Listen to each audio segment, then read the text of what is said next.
सूरज के अंदर क्या होता रहता है। सूरज, जिसके गिर्द हमारी जमीन घूम रही है, इलेक्ट्रिकली चार्ज्ड गैस के एक बहुत बड़े हल्के का हामिल है।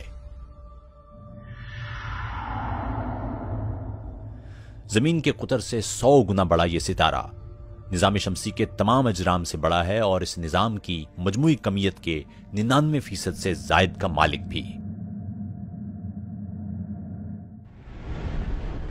सूरज के अंदर इंतहाई बुलंद दबाव और दर्जा हरारत, जो तकरीबन 15 मिलियन सेंटीग्रेड तक है, हाइड्रोजन को जौहरी मरकजे और इलेक्ट्रॉनों में तब्दील कर देता है।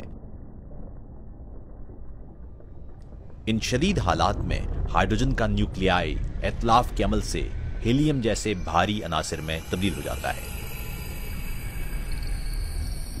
इस अमल के दौरान कुछ कमियत तवानाई में तब्दील होती है और हिद्दत का इखराज होता है। यह हरारती तापकारी सूरज में रोशनी के फोटॉन्स की सूरत में पैदा होती है। ये फोटॉन्स दीगर जर्रात के साथ टकराते और करीब कोई 1 लाख बरस बाद सूरज के मरकज से उसकी सतह पर पहुंचते हैं और यहां से उनका सफर जमीन और दीगर सैयारों की जानिब शुरू होता है।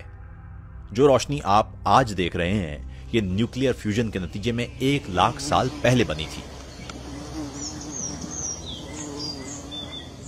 सूरज में इस अमल के दौरान न्यूट्रिनोज नामी जर्रात भी पैदा होते हैं, जो मादे के अंदर से गुजर जाते हैं और उन्हें सूरज की सतह से बाहर निकलने में चंद ही सेकंड लगते हैं। 8 मिनट बाद ये जमीन तक पहुंचते हैं।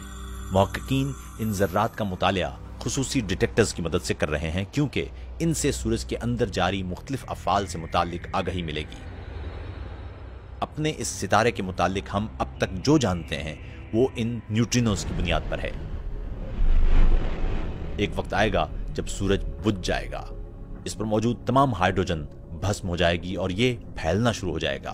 तब ये रेड जायंट में तब्दील हो जाएगा और तब जमीन की सतह लावे के समुद्र में बदल जाएगी।